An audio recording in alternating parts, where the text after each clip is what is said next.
Oke, kali ini kita akan bahas tentang pembiasan cahaya ya. Pembiasan cahaya. Apa itu pembiasan cahaya? Jadi, untuk menjelaskan pembiasan cahaya saya coba ambil ilustrasi ya. Misal saya punya sebuah medium. Ini mediumnya ya. Anggap aja ini sebuah kaca gitu ya, atau glass gitu ya. Kemudian dia menerima cahaya gitu. Anggaplah kita kenakan sinar laser dari atas sini gitu ya. Ada sinar laser dengan sudut tertentu. Nah, sudutnya itu adalah seperti ini. Sudutnya itu dihitung dari garis normalnya. Ini anggap aja theta ya. Sudut satu, disebutkan sudut satu. Nah, di sini kan ada perubahan medium ya. Tadinya si cahaya itu lewat di medium udara, tapi begitu dia masuk ke kaca ini, si cahaya itu melewati material yang berbeda gitu. Nah, setiap material itu memiliki namanya indeks bias. Nah, indeks biasnya berubah. Yang tadinya bahannya kan udara lebih renggang gitu ya. Sedangkan kaca kan lebih rapat, maka itu lebih yang berbeda.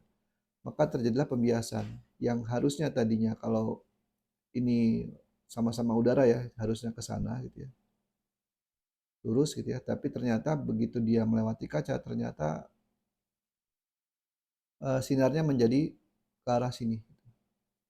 Sudutnya lebih kecil dibandingkan dengan sudut datangnya. Ini saya namakan theta 2 gitu. Nah, ini namanya pembiasan cahaya. Begitu pula sebaliknya, kalau misalnya saya ilustrasikan lagi ya. Ini sama-sama kaca ya, ini kaca juga, tapi berbeda kasusnya ya. Misal yang terjadi adalah misalnya si cahaya itu mulainya dari kaca tapi keluar gitu ya. Jadi misalnya ada cahaya datang lewat sini dengan sudut tertentu. Sudutnya berapa? Sudutnya itu adalah ini, antara garis normal. Ini T1. Nah, pada saat dia keluar yang harusnya ke sana, ternyata dia dibiaskan. Sudutnya menjadi lebih besar gitu ke sini. Nah, ini namanya sinar datang. Sinar datang yang ini namanya sinar bias. Oke.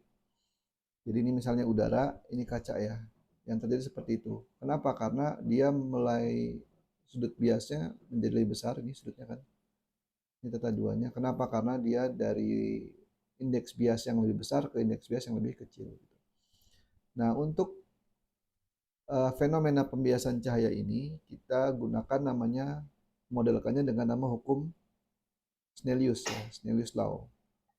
Snellius Law, atau dapat dituliskan yaitu N1 sin theta 1 sama dengan N2 sin theta 2. Nah, ini bunyinya hukum Snellius. N itu adalah indeks bias. Indeks bias dan theta itu adalah sudutnya. Nah, kalau N1 misalnya dari sini ya, ini 1, ini 2 kan gitu. Karena datang itu 1 ya. Jadi N1 kali sin 1 sudutnya ini, N2 sudut indeks bias 2 dikali sudut theta 2 gitu. Nah, coba kita contoh soalnya ya. Oke, ini contoh soalnya ya.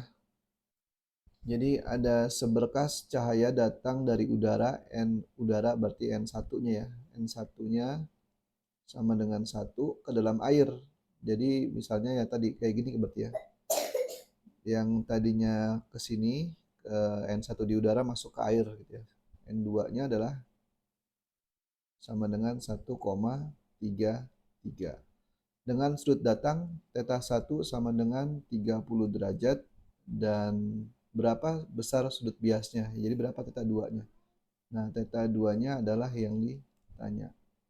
Nah, kalau ada soal begini tinggal kita masukkan hukum Snelliusnya. Jadi N1 sin theta 1 sama dengan N2 sin theta 2. N1-nya berapa? 1. Sin 1-nya sin 30 derajat sama dengan N2 1,33 kali sin theta 2. Nah, cara ngitung theta 2 gimana?